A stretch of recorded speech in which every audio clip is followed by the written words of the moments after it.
श्रद्धा लज्जा देवी जी का शांति पाठ है।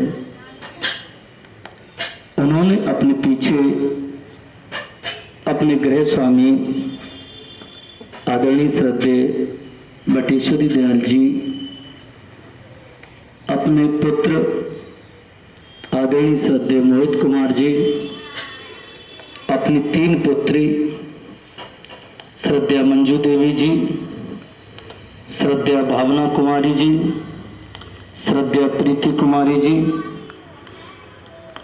और 3 दामाद आदरणीय श्रद्धे ओम प्रकाश जी, आदरणीय श्रद्धे मनोज कुमार जी, आदरणीय श्रद्धे पंकज कुमार जी। घर परिवार, नाते रिश्तेदार, समाज और संसार को छोड़ करके लगभग 68 वर्ष की आयु में अपनी जीवन यात्रा पूरी करके इस संसार से हमेशा हमेशा के लिए चली गई। तथागत भगवान बुद्ध ने बताया,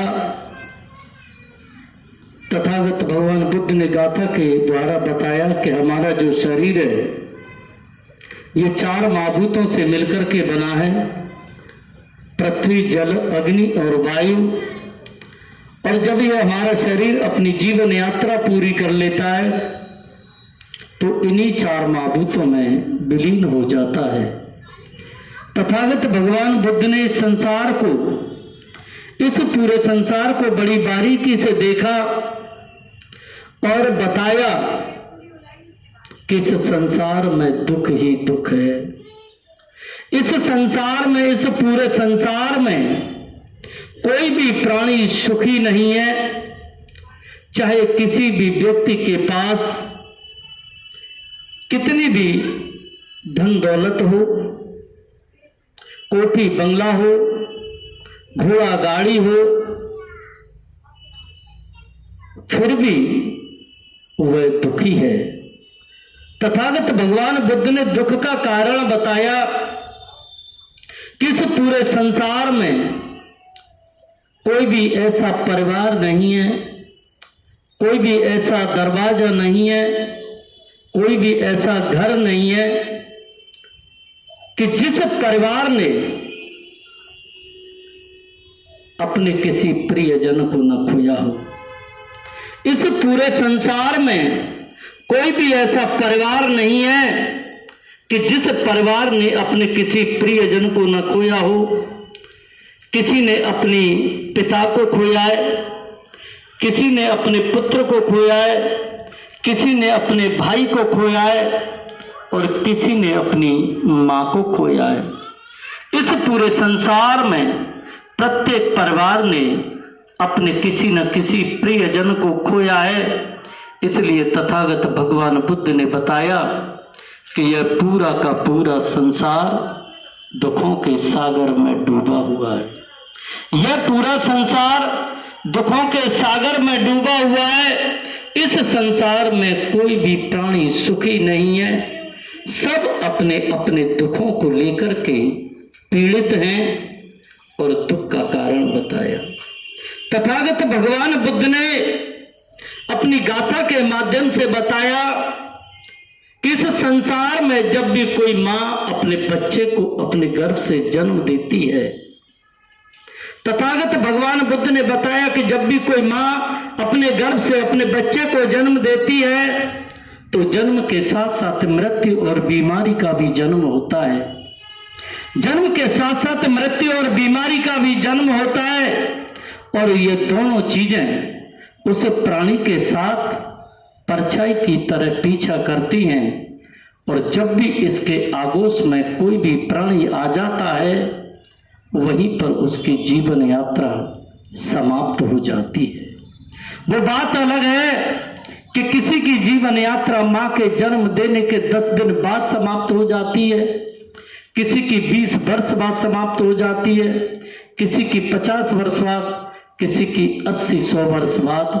अंततः जिसने भी अपनी मां की कोख से जन्म लिया है उसको एक ना एक दिन अपनी जीवन यात्रा पूरी करके इस संसार से जाना ही जाना है, यह एक अटल सत्य है। कभी कभी ऐसा भी होता है, जो माँ अपनी कोख में अपने बच्चे का लालन पालन कर रही होती है, कभी कभी उस माँ की कोख में उस बच्चे की जीवन यात्रा समाप्त हो जाती है, जो माँ अपने बच्चे को अपनी कोख से जन्म देने वाली होती है। और कभी कभी ऐसा भी होता है, उस माँ की कोख में बच्चे की जीवन यात्रा समाप्त होने के साथ साथ उस माँ की भी जीवन यात्रा समाप्त हो जाती है, जो अपने बच्चे को भी जन्म नहीं दे पाई, और उस माँ की भी जीवन यात्रा समाप्त हो जाती है। इसलिए तथागत भगवान बुद्ध ने बताया कि संसार में जहाँ जन्म है वहाँ मृत्यु है, और जहाँ मृत्यु है वहाँ दुख है। तथागत भगवान बुद्ध ने बताया कि इस संसार में, इस पूरे संसार में, चाहे जमीन पर चलने वाले कोई भी प्राणी हो या आकाश में उड़ने वाले कोई भी परिंदा हो, और या फिर पानी में तैरने वाले कोई भी जीव जंतु क्यों ना हो, प्रत्येक प्राणी को, प्रत्येक जीवधारी को इस संसार से अपनी जीवन यात्रा पूरी करके जाना ही जाना है। यह एक अटल सत्य है, लेकिन यह किसी को भी नहीं पता कि कब, किस जगह, किस समय किसकी जीवन यात्रा समाप्त हो जाए, यह किसी को भी नहीं पता। और यह भी किसी को नहीं पता कि कब किस व्यक्ति पर, किस परिवार पर, किस रूप में दुखों का पहाड़ टूट पड़े, यह भी किसी को नहीं पता। तथागत भगवान बुद्ध ने बताया कि संसार में, इस संसार में जितने भी हम भौतिक वस्तुओं को देख रहे हैं, चाहे वो किसी भी पदार्थ के रूप में हो, किसी भी भौतिक स्थिति में हो, प्रत्येक वस्तु का अपना पैमाना होता है, अपनी नापतोल होती है। जिस प्रकार से दूरी को मीटर से नापा जा सकता है, किलोमीटर से नापा जा सकता है, और ठोस पदार्थ को किलोग्राम से तौला जा सकता है, और तरल पदार्थ को लीटर से नापा जा सकता है। जितनी भी हम वस्तुओं को देखते हैं, हर किसी का अपना पैमाना होता है, हर किसी का अपना मात्रक होता है। पृथ्वी से लेकर के सूरज की दूरी को नापा जा सकता है, पृथ्वी से लेकर के चंद्रमा की दूरी को नापा जा सकता है, समुद्र की गहराई को नापा जा सकता है, लेकिन आज तक कोई ऐसा पैमाना नहीं बना जो किसी परिवार पर पहाड़ जैसे टूटे हुए दुख की कोई गणना कर सके या कोई पैमाना नाप तोल कर सके। आज तक कोई ऐसा पैमाना न बना है, न बनेगा। तथागत भगवान बुद्ध ने बताया कि जिस प्रकार से संसार में कोई भी ऐसा यंत्र नहीं है जो नदी के बालू के कणों को गिन सके और अंतरिक्ष में तारों को गिन सके, ठीक उसी प्रकार से कोई भी ऐसा पैमाना आज तक न बना है, न बनेगा जो किसी के दुखों की कोई गणना कर सके। मैं एक छोटी सी गाथा के माध्यम से समझाने का प्रयास करूंगा। कृषा गौतमी नाम की एक लड़की थी। कृषा गौतमी नाम की एक लड़की थी। लड़की बहुत सुंदर थी। उसकी शादी हो गई। शादी होने के बाद जिस परिवार में वह गई, उसको सास ससुर, देवर जेठ, जितने भी परिवारी जन थे, सब उसको लाड़ प्यार करते थे, सब उसका बहुत सम्मान करते थे। और हफ्तों बीते, महीनों बीते, सालों गुजर गए। 2-4 साल बीतने के बाद जब उसके कोई संतान की प्राप्ति नहीं हुई, तो उसका उस परिवार में मान सम्मान, स्वाभिमान कम होने लगा। उसको परिवार में और अड़ोस पड़ोस में तरह तरह के ताने मार करके उसको अपमानित किया जाता था। लेकिन 2-4 वर्ष बाद उसने गर्भ धारण किया, और जैसे गर्भ धारण किया उसका पुनः परिवार में मान सम्मान स्वाभिमान लौटने लगा और सभी परिवारीजन पहले की तरह उसको लाड़ प्यार करने लगे। जब गर्भ धारण किया 9 महीने बाद उसने कृषा गौतमी ने एक पुत्र को जन्म दिया। पुत्र बहुत ही सुंदर था, वो सभी की आंखों का तारा था। सास ससुर पूरे परिवारीजन अड़ोस पड़ोस के लोग उसको खिलाते थे। समय बीता, 1 वर्ष बीती, 2 वर्ष बीती। जो वो बच्चा 4-5 वर्ष का हो गया तो एक दिन वह बच्चा कृषा गौतमी का बेटा अपने साथियों के साथ घर के आंगन के सामने एक बगीचा था, बाग था, उसमें खेलने निकल गया। खेलते निकल गया और एक विषैले सर्प ने उस बाग में उसको डस लिया और सर्प के डसते ही उसकी मृत्यु हो गई। जब यह समाचार कृषा गौतमी को पता लगा कि मेरे बेटे को एक सर्प ने डस लिया है, वह दौड़ती और रोती बिलखती हुई वहां पर पहुंची और अपने बेटे के शव पर दहाड़े मार मार करके रोने लगी, चीखने चिल्लाने लगी, तड़पने लगी। वहां पर उसको कोई ढांढस बंधाने भी वाला भी नहीं था। उस माँ की ममता के प्यार में, बेटे की ममता के प्यार में वह पागलों जैसी स्थिति हो गई। जिसने भी जहां भी उसे डॉक्टर वैद हकीम बताया, वह अपने बेटे के शव को लेकर के सभी डॉक्टर वैद हकीमों पर गई, लेकिन कोई भी डॉक्टर वैद हकीम उसके बेटे को जिंदा नहीं कर पाया। वह अपने बेटे को अपने सीने से चिपका करके जहां भी कोई बताता वहां पर वो चली जाती, लेकिन वह खाली हाथ रह जाती। किसी ने एक नगर में तथागत भगवान बुद्ध की देशना हो रही थी, किसी ने उससे कह दिया कि हे बहन, तेरे बेटे को तथागत भगवान बुद्ध जीवित कर सकते हैं यदि तुम उस नगर में चली जाए तो। वह कृषा गौतमी अपने बेटे को जीवित होने की आस में अपने बेटे के शव को लेकर के उस नगर में पहुंची जहां तथागत बुद्ध की देशना हो रही थी। वह तथागत भगवान बुद्ध के सामने जाकर के बैठ गई और देशना को समाप्त होने का इंतजार किया। और जैसे ही देशना समाप्त हुई, सभी स्त्री पुरुष बुजुर्ग अपने अपने घरों के लिए प्रस्थान कर गए, लेकिन कृषा गौतमी अपने बेटे के शव को लेकर के तथागत भगवान बुद्ध के सामने बैठी रही। जब तथागत भगवान बुद्ध की नजर कृषा गौतमी पर पड़ी तो तथागत भगवान बुद्ध ने देखा कि ये कौन दुखियारी इस हालत में अपने बेटे के शव को लेकर के बैठी हुई है, विक्षिप्त अवस्था में, पागलों जैसी स्थिति में है।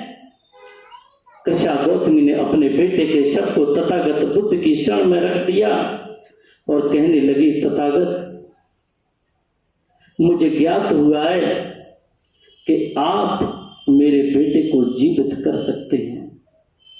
उसने जब इस बात को कहा, विक्षिप्त अवस्था में थी, तथागत बुद्ध समझ गए कि यह अपने बेटे की ममता में इसकी ये हालत हो गई है। तथागत बुद्ध ने कहा कि हे बहन, मैं तुम्हारे बेटे को जीवित कर सकता हूं। तथागत भगवान बुद्ध ने कहा कि मैं तुम्हारे बेटे को जीवित कर सकता हूं, तुम्हें एक काम करना होगा। कृषा गौतमी ने कहा, बताए भगवान, मुझे क्या करना है? तथागत ने कहा कि आपको इस नगर से एक मुट्ठी सरसों के दाने लेकर के आने हैं। जैसे तथागत बुद्ध ने इस बात को कहा, वह गांव की तरफ मुख किया और जैसे ही 2 कदम चली, तथागत बुद्ध ने कृषा गौतमी को रोका और कहा कि हे बहन, ये एक मुट्ठी सरसों के दाने उस परिवार से होने चाहिए जिस परिवार में किसी की मृत्यु ना हुई हो, वह अपने बेटे के जिंदा होने की आस में नगर में गई।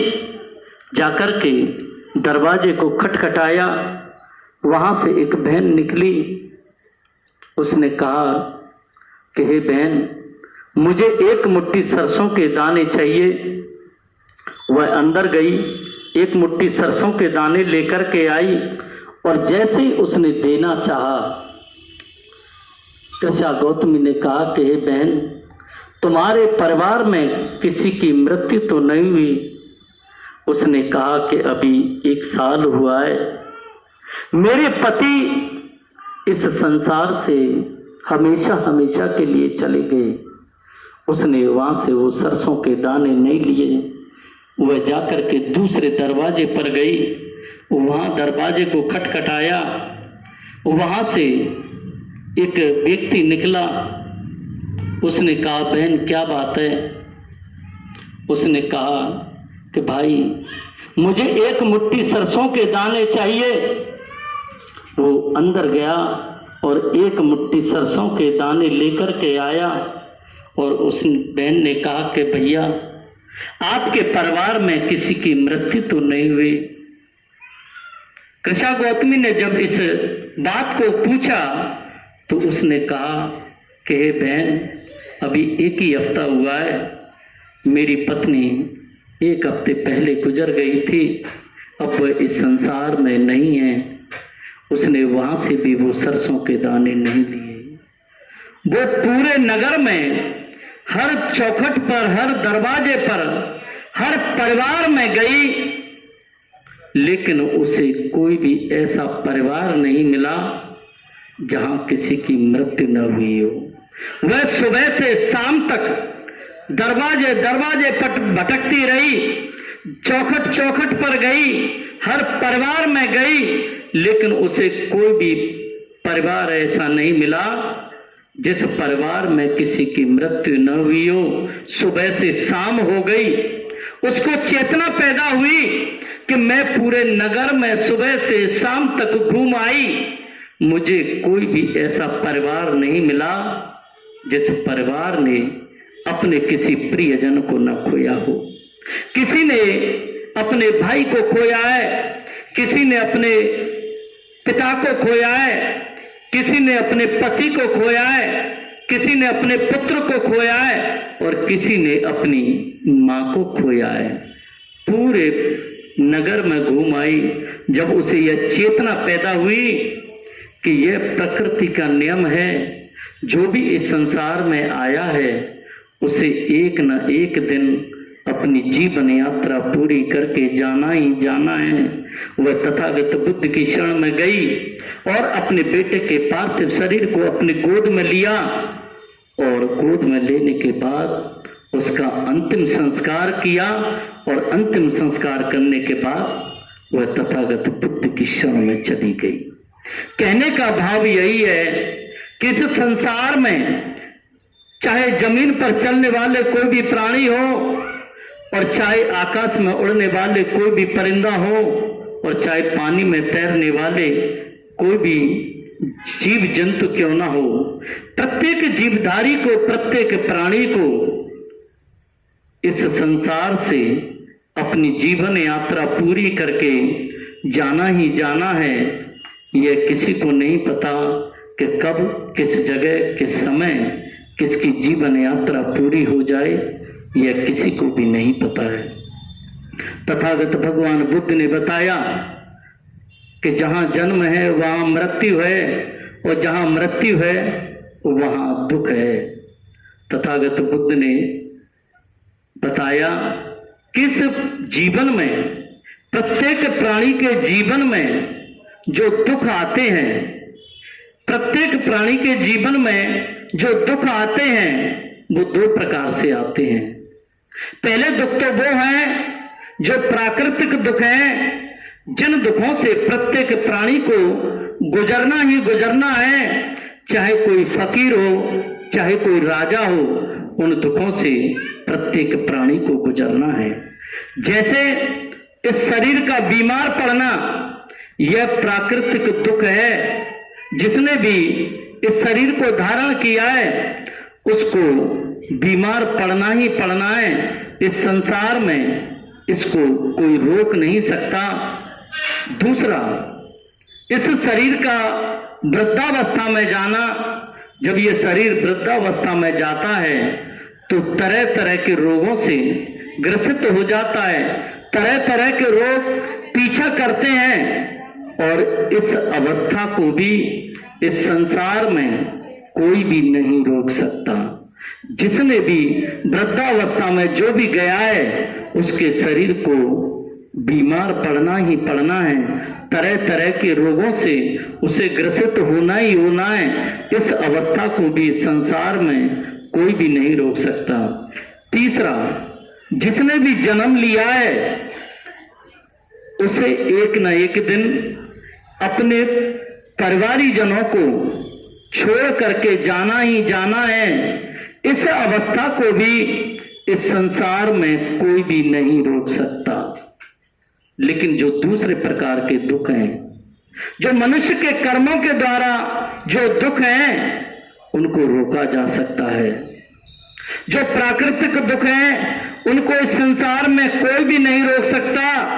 लेकिन जो मनुष्य के कर्मों के द्वारा जो पैदा किए हुए दुख हैं उन्हें रोका जा सकता है। और उन्हें रोकने के लिए तथागत भगवान बुद्ध ने बताया कि कोई भी व्यक्ति किसी भी जाति, किसी भी धर्म, किसी भी संप्रदाय का क्यों ना हो, लेकिन जो भी व्यक्ति तथागत भगवान बुद्ध की 5 शीलों और 8 अष्टांगिक मार्ग का पालन करेगा, वह अपने कर्मों के द्वारा पैदा किए हुए दुखों से मुक्त हो जाएगा।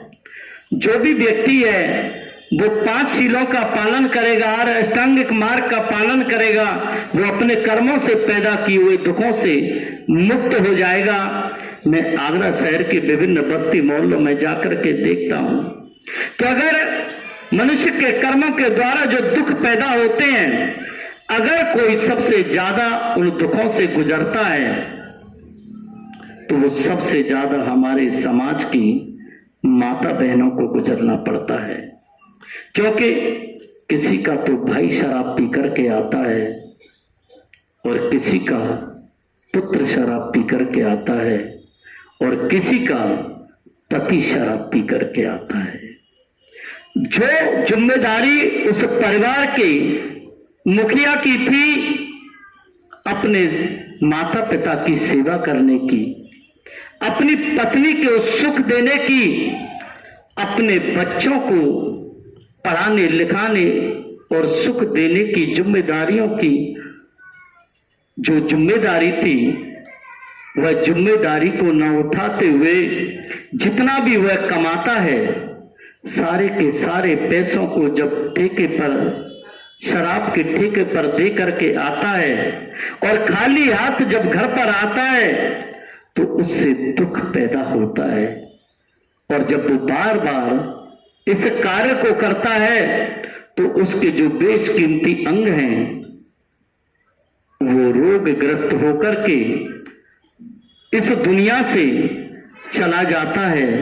मैंने देखा है कि हमारे समाज की हजारों माता बहनें 30-30 साल, 35-35, 40-40 साल की उम्र में 3-3, 4-4, 5-5 बच्चों की विधवा मां हो करके अपने बच्चों के भरण पोषण या अपने बच्चों का जीवन यापन करती है। जिस व्यक्ति की जिम्मेदारी थी अपने माता पिता को सुख देने की, अपनी पत्नी को सुख देने की, अपने बच्चों की परवरिश करने की, वही व्यक्ति अपने माता पिता के कंधे पर उस बोझ को छोड़ जाता है जिसके बोझ के तले उसके माता पिता के कंधे और झुक जाते हैं और उस जिम्मेदारी को छोड़ जाता है।